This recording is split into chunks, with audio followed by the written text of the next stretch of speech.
श्री सद्गुरुनाथ महाराज की जय। सज्जनो, आज आपण सद्गुरु श्री कबीर साहेब यांनी लिहिलेल्या बीजक ग्रंथामधील साखी नंबर 300 हंसा के घट भीतरे बसे सरोवर खोट, चले गाव जहवा नहीं तहा उठावन कोट, या साखीमध्ये सद्गुरु कबीर साहेबांनी दिलेला संकेत पाहू. साहेब म्हणतात, हंसा के घट भीतरे बसे सरोवर खोट. सद्गुरु श्री कबीर साहेबांनी बऱ्याच ठिकाणी हंस शब्द वापरलेला आहे. हंसचा अर्थ होतो विवेकी जीव. त्यांनी उदाहरण दिलं हंस पक्ष्यांचं, की हंस पक्षी जो आहे तो निर्मल जलाशयात राहतो. गंध्या पाण्यामध्ये, गंध्या डबक्यामध्ये, गंध्या तलावात राहणारा पक्षी म्हणजे हंस पक्षी नव्हे.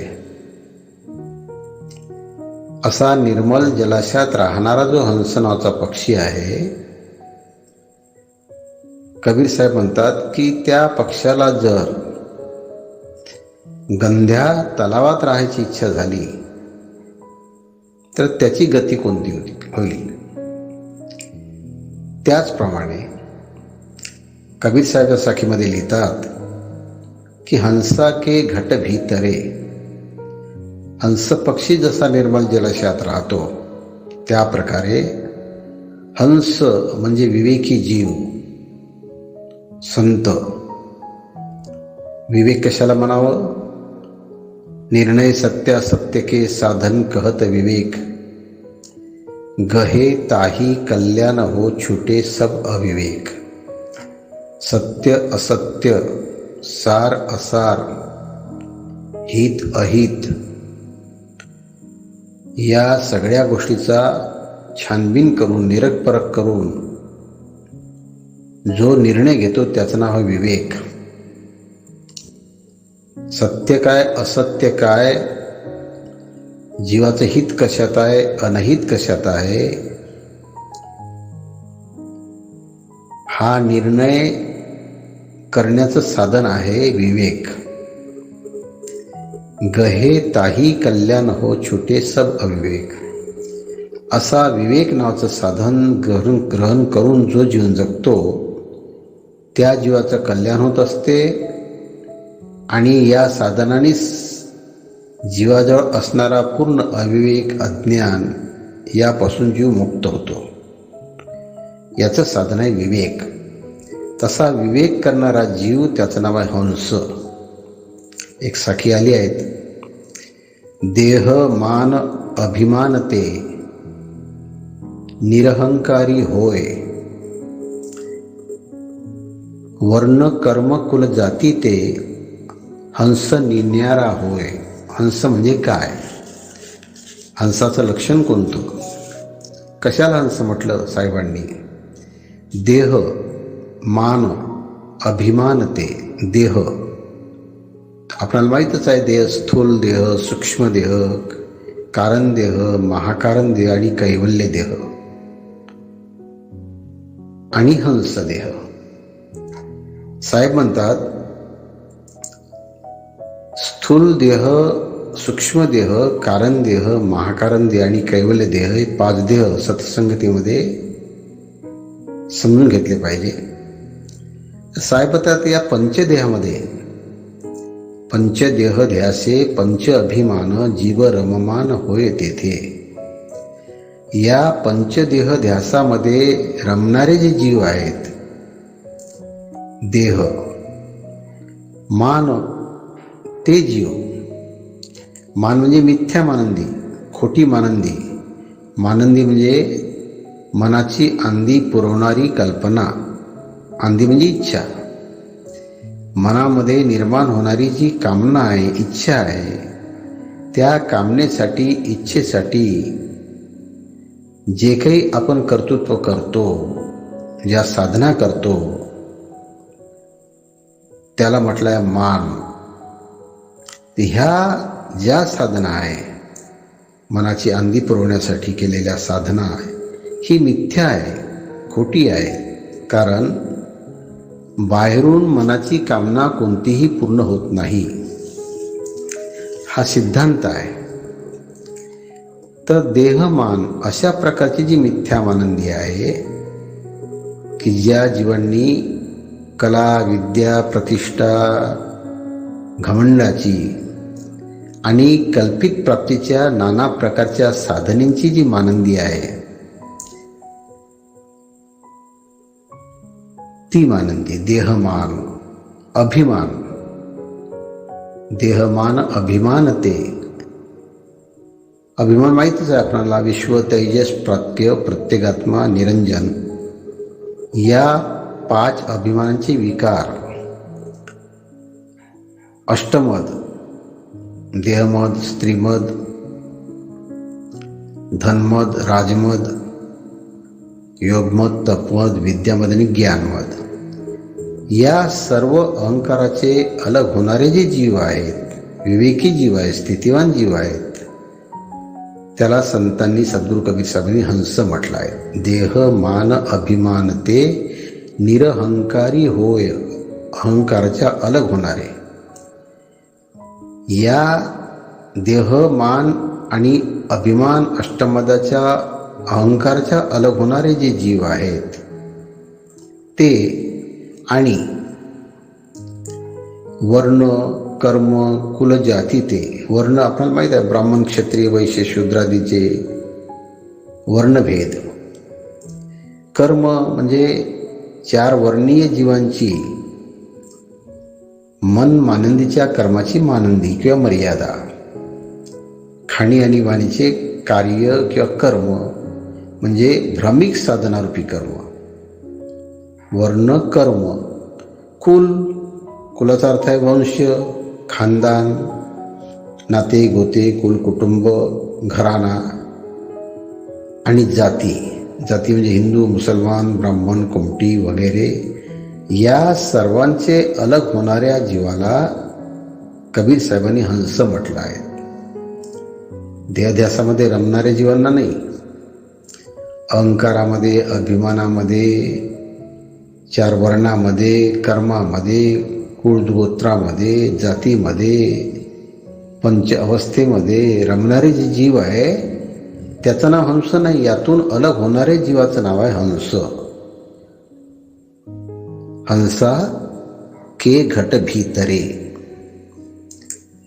या सर्व व्यवहाराचे अलग होणारे जे जीव आहे ते हंस. हे जीव वरील सर्व प्रकारच्या व्यवहारामध्ये कधीही पडत नसते. पंचदेह संबंधाचे रहित, मोहममताचे अलग होऊन कल्याणाचे मार्गाने क्षण वेचणाऱ्या जीवाला हंस म्हटले आहे. म्हणजे मनुष्य देहधारी जो जीव आहे तो मूलतः हंसच आहे, शुद्ध चेतनच आहे. पण हा जीव निजस्वरूपाच्या ज्ञानामध्ये भूल पडून सांसारिक विषयामध्ये रमला. आये थे बेपार करण को, पर घरहू की मुद्दल गमाई. तर हा सांसारिक विषयामध्ये रमल्यामुळे हंसा के घट भीतरे. या विवेकी जो जीव आहे, हंस जीव आहे, त्याच्या घटामध्ये म्हणजे सूक्ष्म देहामध्ये, अंतःकरणामध्ये घट भीतरे. प्रत्येकाला शरीर आहे, वरून सगळ्यांचे देह सारखेच आहे. ज्ञानेंद्रिय, कर्मेंद्रिय सर्वांना सारखे आहे. पण अंतःकरण मागत्र वेगळाले आहेत. या वेगवेगळ्या अंतःकरणामध्ये मन मलिन बुद्धी अस्थिर आणि अविवेकी, चित्त चंचल आणि अहंकार असलेल्या अंतःकरणात हंसाके घट भीतरे, म्हणजे जे काही विवेकी जे जीव आहेत, शुद्ध चेतनरूप जीव आहेत, त्या विवेकी शुद्ध चेतनरूप जीवांच्या अंतःकरणामध्ये बसे सरोवर खोट हंसाके घट भीतरे, बसे सरोवर खोट, बसे म्हणजे वसतात, राहतात, विहार करतात, रमतात, जगतात, वावरतात वगैरे. कुठे वावरतात? खोट्या सरोवरात. बसे सरोवर खोट म्हणजे गंधे खराब सरोवरात, म्हणजे तलावात, जलाशयात, विचारधारेत. याचा अर्थ असा आहे, वाईट मान्यतांचे जलाशय म्हणजे विचार. विचार आपल्याला माहीतच आहे, दोन प्रकारचे, एक कुविचार, एक सद्विचार. भ्रमात राहणारे व्यसनी, छंदी, मानंदी जे विचार आहेत त्याचं नाव कुविचार. आणि वस्तुस्थितीमध्ये राहणारे जे मन आहे, की जे मन सत्संग, भक्ती, ज्ञानामध्ये रमतात, त्याचं नाव आहे सद्विचार. तर साहेबतात बसे सरोवर खोट.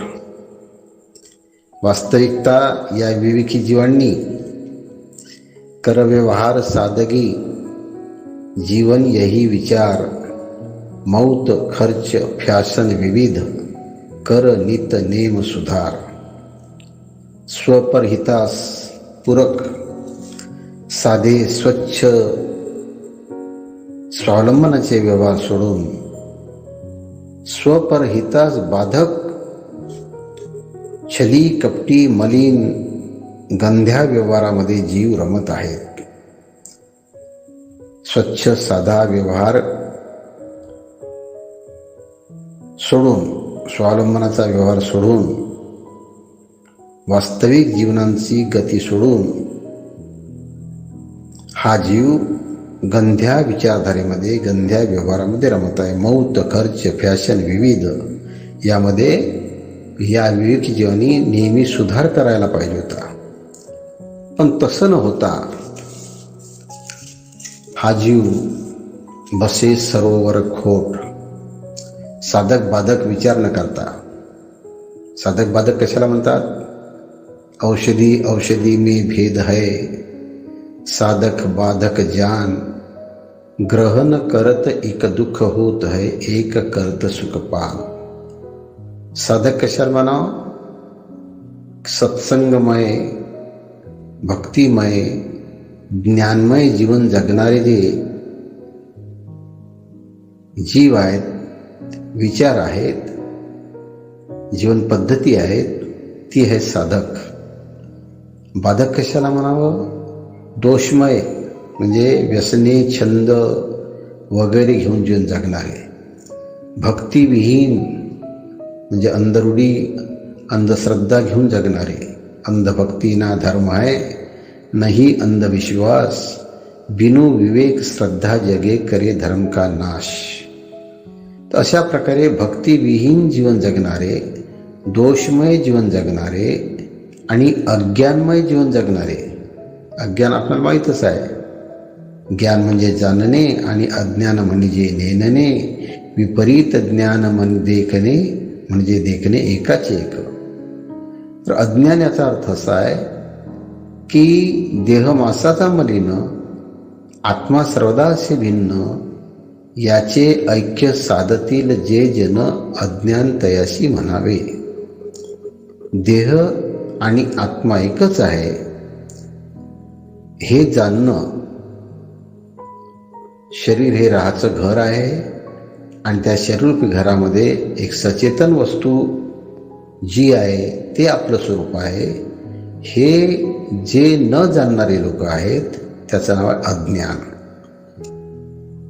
तर बाधक विचार कोणते? दोषमय जीवन किंवा दोषमय विचार, भक्तिविहीन जीवन आणि अज्ञानमय जीवन हे कल्याणास बाधक आहेत.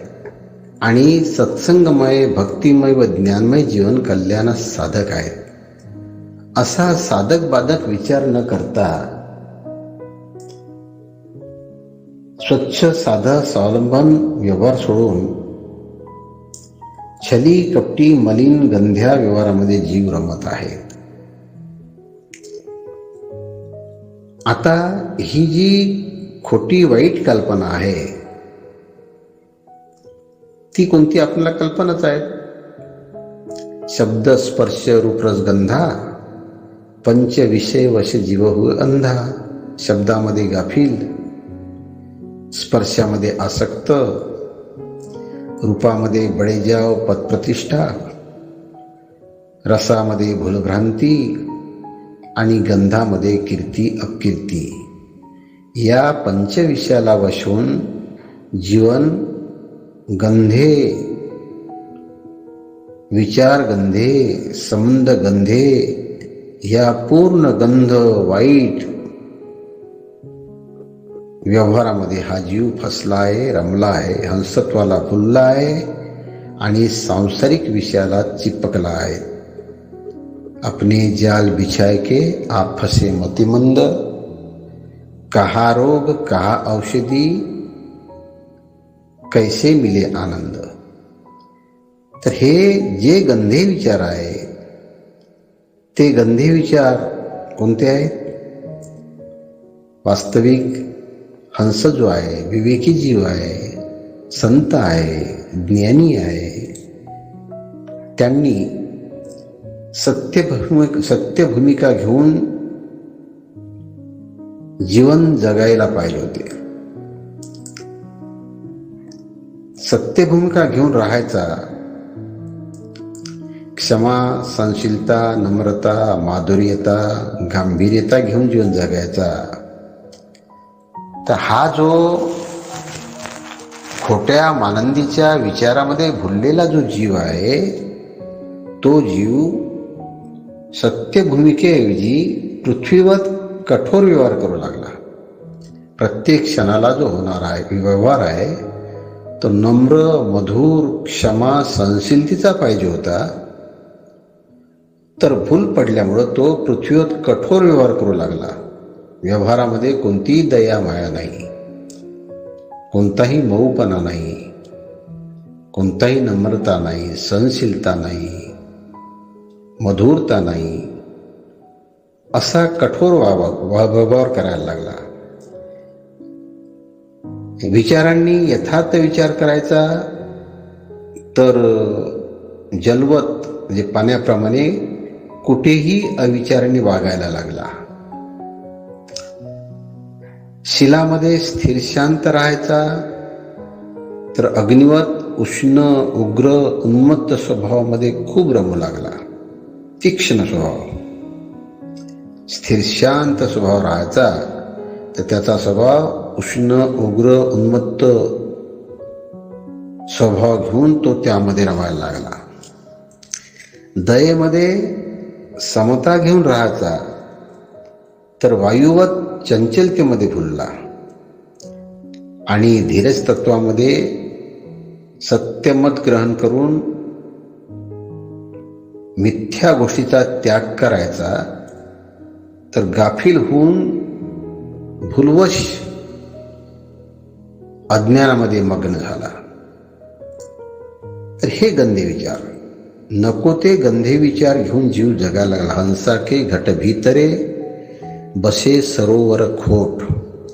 वास्तविकता सत्य, विचारशील, दया, धीरज या तत्वांचे जे गुणधर्म आहे, क्षमा, यथार्थ विचार, स्थिर शांत बुद्धी, समत्व दृष्टिकोन आणि सत्य मतांचं ग्रहण, हे कल्याणास्पूरक विचार सोडून दिले. हंसाके घट भीतरे बसे सरोवर खोट आणि कठोर व्यवहार, जलवत कुठेही अविचाराकडे धावत जाण्याचा व्यवहार, अग्निवत उष्ण, उग्र, उन्मत्त, तीक्ष्ण स्वभाव बनण्याचा व्यवहार, वायुवत चंचल स्वभाव बनण्याचा व्यवहार आणि गाफील होण्याचा व्यवहार हा जीव करायला लागला. बसे सरोवर खोट.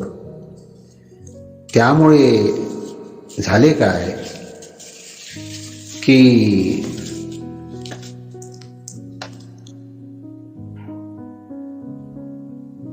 शम जो आहेत, शम दम तितिक्षा उपरती श्रद्धा समाधान, हे विवेकास्पूरक कल्याण मार्गाचे जे गुणधर्म आहे, षट संपत्ती आहे, त्याच्याऐवजी म्हणजे शम ऐवजी कामनेचे व्यवहार सुरू झाले. दम ऐवजी क्रोधाचे व्यवहार सुरू झाले. तितिक्षाऐवजी लोभाचे व्यवहार सुरू झाले. उपरतीऐवजी मोहाचे व्यवहार सुरू झाले. श्रद्धेऐवजी मदाचे व्यवहार सुरू झाले. आणि समाधानाऐवजी मत्सराने वागायला लागण्याचे व्यवहार सुरू झाले. हंसत्वाला भुलून खोट्या कल्पना घेऊन जगायला लागला.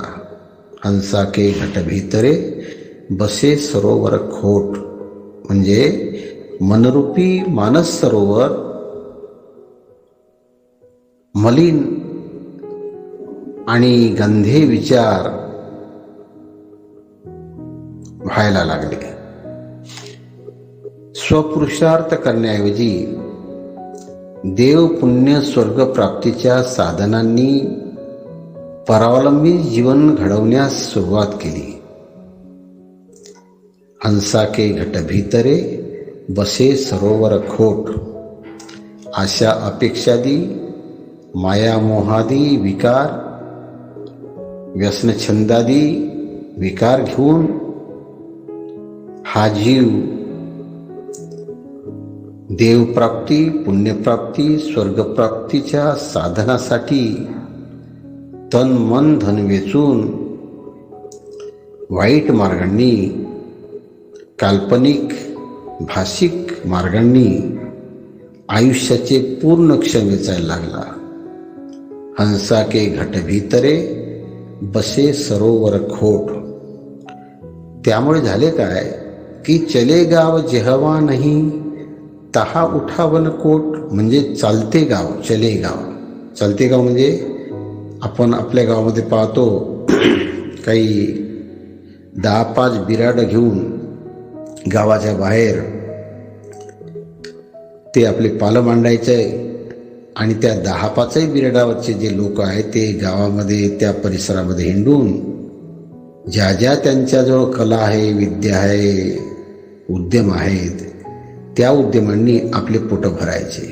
तात्पुरते बिराड 8 दिवस ते तर आलं का पुन्हा दुसऱ्या गावाला उचललं बिराड चाललं. विश्वाचं वीट बिराड पाठीवर म्हणण्याप्रमाणे सर्व ते बिराड उचलून पुन्हा तो दुसऱ्या गावाला, तिसऱ्या गावाला जायचा.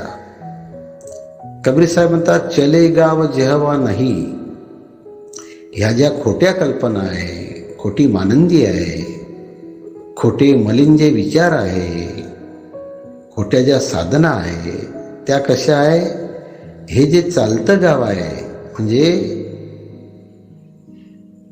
वातावरण जे आहे तिथे जी कल्पना आहे की स्वर्ग लोकाची कल्पना आहे, देवाची कल्पना आहे, पुण्याची कल्पना आहे, मुक्तीची कल्पना आहे, सुख समाधान प्राप्तीची कल्पना आहे, या सगळ्या ज्या कल्पना आहेत त्या कल्पना कशा आहेत, चले गाव जेहवा नाही तहा उठावन कोट. कबीर साहेबांनी उदाहरण दिलं आहे की हे 10-5 बिराड घेऊन प्रत्येक गावाला ते बिराड ठेवून 5-7 दिवस काढले का पुन्हा दुसऱ्या गावाला बिराड, पुन्हा तिसऱ्या गावाला बिराड, अशा प्रकारचे गावं जिथं नाही तिथं परकोट बांधायला निघाला. म्हणजे एक गावसुद्धा वसवण्याची ती जागा नाही, एक घरसुद्धा तिथं स्थिर राहण्याची जागा नाही. स्वर्ग लोक आहे, ब्रह्मलोक आहे, इंद्रलोक आहे मानलेले, सतलोक आहे मानलेले, तिथं आकाशात एक साधं घर बांधता येत नाही. 2 माणसाला 2 दिवस तिथं मुक्काम करता येत नाही, पूर्ण पोकळी आहे. कुठे स्वर्ग आहे, कुठे इंद्रलोक आहे, कुठे ब्रह्मलोक आहे. तिथे काहीच नाही नसताना तिथे जी आपण कल्पना करतो, चले गाव जेहवा नाही, म्हणजे बंधायमान वातावरण तिथे अनुकूलही नाही, तिथे हा जीव याच द्या स्थिर शांत राहता येत नाही, तर हा वर स्वर्गात देवाजवळ म्हणजे माणसाजवळ माणसासारखा वागता येत नाही, पण देवाजवळ कसा काय राहणार, कसा काय जाणार? जिथे काहीच नाही तिथे स्वर्गलोक ब्रह्मलोक आहे ही कल्पना करून जे जीवन जगतात, पूर्ण आयुष्य जगतात, चले गाव जेहवा नाही तहा उठाव नको, ह्या असंभव गोष्टी, अशक्य गोष्टी शक्य करू पाहत आहे.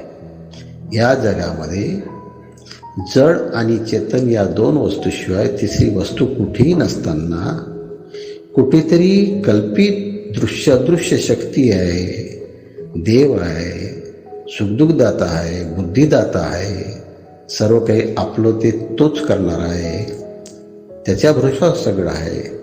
अशा ज्या मनमानंदीच्या ज्या कल्पना आहे, त्या कल्पनातून उठणाऱ्या ज्या देव पुण्य स्वर्ग प्राप्तीच्या साधना आहे, त्या साधना हा जन्मभर करायला लागला, पूर्ण जगत ब्रह्ममय करण्यास निघाला. हा स्वतःच दोषमय जीवन जगत आहे, गुणमय जीवनाचा पत्ताच नाही, पण हा सारे विश्व ब्रह्ममय करायला निघाला. आयुष्य जाते पण स्वतःचा सुधार करू शकला नाही. मग ब्रह्ममय जग कसे होणार आहेत? कारण ह्या ज्या काही साधना आहे, गुरुमार्ग आहे, सत्संग आहे, भक्ती आहे, ज्ञान आहे, नाना प्रकारच्या साधना आहे, ह्या कशासाठी आहे? हे सर्व काही वृत्तीच करावी लागे, सुसंस्कारी आणि बाह्य दीक्षा सहाय्यकारी म्हणूनही वर्णिली धर्मग्रंथी. तर वृत्ती सुधार, कर्मसुधार करण्याऐवजी बाहेरून काही प्राप्त करण्यासाठी पूर्ण आयुष्य वेचतात. हंसा के घट भीतरे बसे सरोवर खोट, चले गाव जेहवा नाही तहा उठाव नकोट. बाहर वस्तू है कछु है नहीं, ब्रह्म ईश्वर अनेक, सत्संगत से परक्त जी साधू करू विवेक. कबीर साहेब म्हणतात, अरे बाबा, या खोट्या कल्पना सोडून दे, खोटा परकोट कुठं मानायला निघू नकोस, पूर्ण जग ब्रह्ममय करण्याच्या भानगडीत पडू नकोस. तू आपला स्वतःचा सुधार कर. बाहेर कुठेही तुला सुख देणारी, कल्याण करणारी वस्तू नाही आहे. बाहेर कुठेही तुझा ब्रह्म ईश्वर अनेक दृश्य अदृश्य शक्ती नाही आहेत. ती सत्संगत से परक्त जी साधू करवी ही खोटी मानंदी, खोट्या कल्पना, खोटी भ्रांती सत्संगतीमध्ये परतून सोडून दे आणि सज्जन हो, विवेक करा. जहा नहीं तहा आपू भजाऊ, जहा नहीं तहा तनमन लाऊ, जहा नहीं तहा सब कुछ जानी, ज्या है तहा ले पहिचानी. कबीर साहेब म्हणतात की जहा नाही तहा आपू भजवारे. जिथं काहीच नाही आहे तिथं तुम्ही भजन करता, साधना करता, काही प्राप्त होणारी. जिथं आहे तिथं साधना नाही. है ताको माने नहीं ताको करे मान. कही कबीर पुकारी के वे नास्तिक अज्ञान. है ताको माने नाही. प्रत्यक्ष जीवसृष्टी आहे, प्राणीमात्र आहे. त्या जिवंत प्राणीमात्राशी कोणत्याही प्रकारची प्रेमाची, कल्याणाची, सहानुभूतीची, सहकार्याची भावना नाही. जिथं नाही त्याचं भजन गाता, जिथं नाही तिथं तन मन धन सर्वस्व अर्पण करता. जिथं नाही ते सगळं जाण्यासाठी तयार आहे. स्वर्गातली माहिती, हजारो वर्षाच्या अगोदर होऊन घेणारे जे देव आहे, संत आहे, पुरुष आहे, त्यांचा साक्षात्कार जिथं आज हजर नाही ते जाणायला पाहतात. साक्षात्कार कशाने होईल? प्रत्यक्ष दर्शन कशाने होईल? आपले देवी दैवत आपणाला सुखदुःख कसे देईल, बुद्धी कशी प्रदान करेल, आपलं जीवन सुखमय कसं करतील? ज्या नको त्या गोष्टीची मानंदी घेऊन बसतो आणि आपण भलतंच काही करायला लागतो. कबीर साहेब म्हणतात, जहा नहीं था आपू भजाऊ, जहा नहीं था तन मन लाऊ, जहा नहीं था सब कुछ जानी, ज्या है तहा ले पैजानी. साहेब म्हणतात, जिथं आहे त्याची ओळख करा. या घटामध्ये आपल्या शरीरामध्ये जे आहे आत्मतत्व, ज्ञानतत्व, या तत्वाची परख करा. जीव फक्त श्रेष्ठ आहे, सत्य आहे. आपल्या शरीरात असणारी सचेतन वस्तू या शरीराचं संचालन करत आहे. या शरीराचं संचालन करणारी, सुखदुःख देणारी, बुद्धी देणारी वस्तू शरीराबाहेर कुठेही दृश्य नाही. या ज्ञानाची परख करा, शोध घ्या. या शरीराच्या माध्यमाने जीवाचं कल्याण कशाने होते, कोणत्या मार्गाने होते, त्यासाठी काय केले पाहिजे ते जाणून घ्या. सच्चा भगवान तो है शरीर में, जानत नहीं गवार, मोह माया में अंधा भया, डूब मरा संसार. कसे शक्य आहे? म्हणून तजो कामना स्वस्थ रहो, अंतर्मुखी ध्यान हो तेरा, बाहर निर्मल प्रेम करो. कामना त्याग आणि स्वरूप स्थिती ही महत्वाची आहे. भूतकाल आणि भविष्यकाल याला गौण समजून वर्तमान कालामध्ये प्रत्येक जीवांनी संतांना शरण जाऊन कामनेचा त्याग करण्याचा प्रयत्न करा आणि स्वरूप स्थितीमध्ये स्थिर व्हायचा पुरुषार्थ करा. बीत गया सो मुद्दा है, आने वाला सपना है, जिसमें हम बंधन काटे सोई समय अपना आहे. तर अशा प्रकारे चेतन स्वरूपामध्ये स्थिर न होता मनामध्ये कल्पनेनी स्वर्गसुखाची आशा करून जीवनाचे पूर्ण क्षण वाया घालवित आहेत. तसे न करता सद्विचार सत्संग ज्ञान से मानस शुद्ध करे नितही, इच्छा रहित तोष धरी उर्मे, तृष्णा का कछु काम नहीं. याप्रमाणे सत्संग, सद्विचार आणि ज्ञानाने आपलं जे मानस आहे ते शुद्ध केलं पाहिजे, मन शुद्ध केलं पाहिजे. मनामध्ये जे गंधे विचार आहे त्या गंध्या विचारामध्ये जीवन न घालविता मनामध्ये हंसगतीचे जे विचार आहे, शुद्धाचरणाचे जे विचार आहे, मानस शुद्धतेचे, वृत्ती सुधाराचे, कर्म सुधाराचे जे विचार आहे, स्वावलंबनाचे जे विचार आहेत ते विचार आपल्या अंतःकरणामध्ये शुद्ध केले पाहिजे. आणि पूर्ण जीवन इच्छारहित, कामनेरहित अंतःकरणामध्ये दृढ घेऊन कोणत्याही प्रकारची तृष्णा न ठेवता स्थिर शांत जीवन बनण्याचे जे विचार आहेत त्या विचाराला ग्रहण करून आपण संतांच्या संगतीमध्ये स्वतःच्या विवेक बलाने स्वपुरुषार्थ करून आपल्या जीवाचं परमकल्याण केलं पाहिजे. असं या साखीमध्ये कबीर साहेबांनी भूल भ्रांती न घेता सदैव आपल्या स्वस्वरूप स्थितीचं ज्ञान घेऊन त्या ज्ञानांनी स्वरूप स्थितीमध्ये स्थिर शांत व्हायचा पुरुषार्थ करण्याचा संकेत सद्गुरू श्री कबीर साहेबांनी या साखीमध्ये मला आणि तुम्हाला सगळ्यांना दिलेला आहे. तो आपण सर्वांनी मननीय ठेवला पाहिजे. श्री सद्गुरुनाथ महाराज की जय.